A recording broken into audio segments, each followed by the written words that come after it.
There was something weird going on in Ore Monogatari episode 8 this week. And no, I'm not talking about the fact that Takeo is working in a bro cafe. And yes, bro cafes exist, just like maid cafes and butler cafes. Check it out if you don't believe me, they're a real thing, that's crazy. Anyway, the really weird thing going on was that this episode actually ended up getting very serious. And it was actually really surprising for me.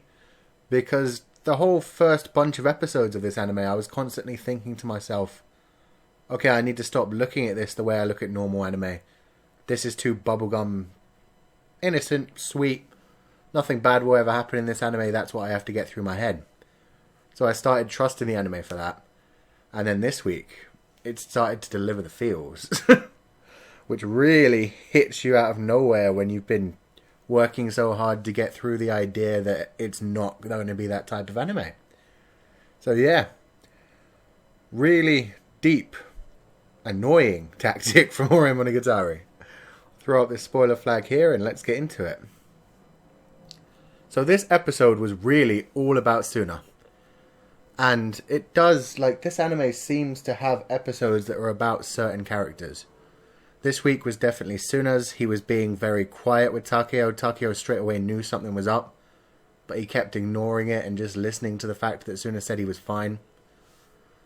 And that was a bad idea. I mean, it's hard to talk to people when they don't want to talk. So what he did at that point was fine. Like, that's not Takeo's mistake. The mistake is when Takeo found out exactly what was wrong, and he handled it the completely wrong way.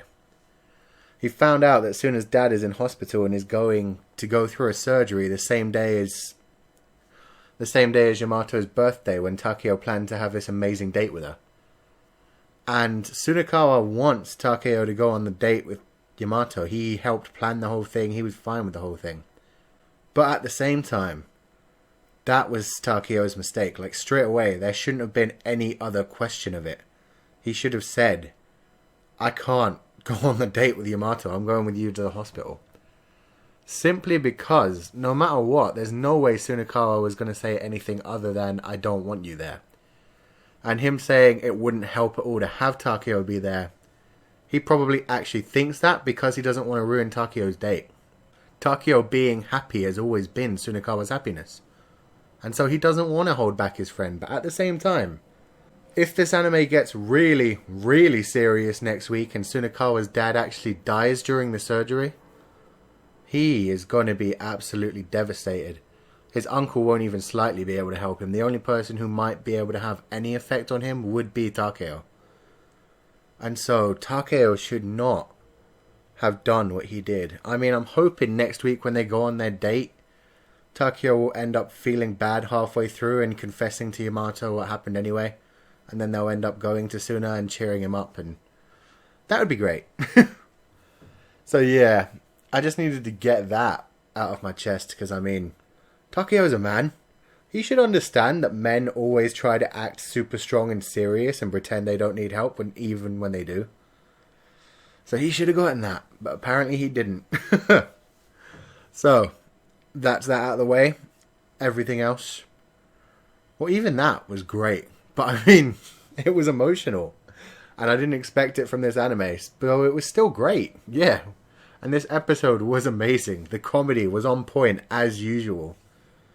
Takeo's new job, working at a bro cafe, is the most awesome thing they could have done to him. Like, they've stuck him in little short shorts and a really tight shirt, and he's shouting to everyone, "Irashai!" It's so awesome. He's acting like a maid kind of girl, but for men that like big burly men. And they played it off kind of funny in this, in that they made the businessman be all like, "Where do you go to the gym, bro?" kind of thing. When really, even though they're saying that, what they're really thinking is, "Damn, this guy's ripped. I want me some of that." Like, that's the kind of place this is. They're appreciating his muscles and his body in general, and that's funny, but also kind of weird. And I'm surprised that there weren't more girls in there, because you would think it would be girls that would frequent that kind of cafe, but apparently not.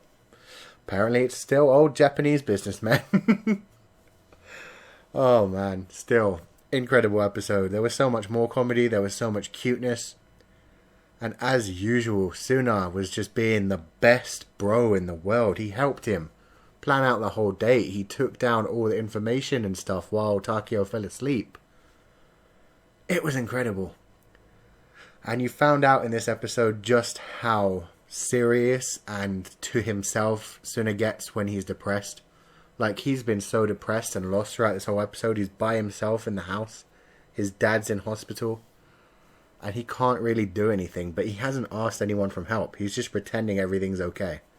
And there are times he's genuinely happy when he's spending time with Takeo. But then he'll start to think about it again and get all depressed again. It's really sad because he's such a sweet guy. Such an amazing guy. And to see him pull those kinds of faces is really, really depressing to us. Because all we've ever seen of him in this anime is just how brilliant a guy he is to Takeo and how much he loves him and how sweet he is to him. And Yamato too. And so, I don't know what I'm going to do if they really deliver us that gut punch the next episode and have Tsunekawa's dad die. Gotta be honest, that would really, really mess with my mind. I'd be impressed by it. I would definitely cry like a bitch. But I'm not sure if I would appreciate it. I'm not sure if I'd be happy about that or just be annoyed that Ore Monogatari had seemed so happy from the beginning and then delivered that many feels. Oh my god, I'm not sure how I'd handle it, honestly. But yeah, this episode was amazing. The way it delivered all of that information bit by bit, getting us to see Suna back when he was depressed when he was young. See how he's handling it the exact same way now. To see how Takeo kind of was trying to figure out what was wrong with him but couldn't and only got lucky because his mum decided to tell him. It was just great. Really great episode. I'm going to give this one an 8 out of 10. And I don't know what I'll give the next one depending on what happens. So one more thing I want to throw up before we run out of time. How is Takeo's mum pregnant? What in the name of God? She's a 40-year-old big wrestling woman who just got pregnant for the second time when she's 40. 16 years apart from her first child. That's insane, really. I'm impressed. But also concerned for her. And Takeo was just so happy about the whole thing. He's like, I'm going to be a big brother, yeah. It'd be really weird being a big brother and having that much of an age gap. And we still haven't met Takeo's dad. I have seen pictures of Takeo's dad from the manga. I want Takeo's dad to come into this anime as soon as possible. He's a cool dude. That's all I can say. Okay, so thanks for listening, guys. Like if you enjoyed this video.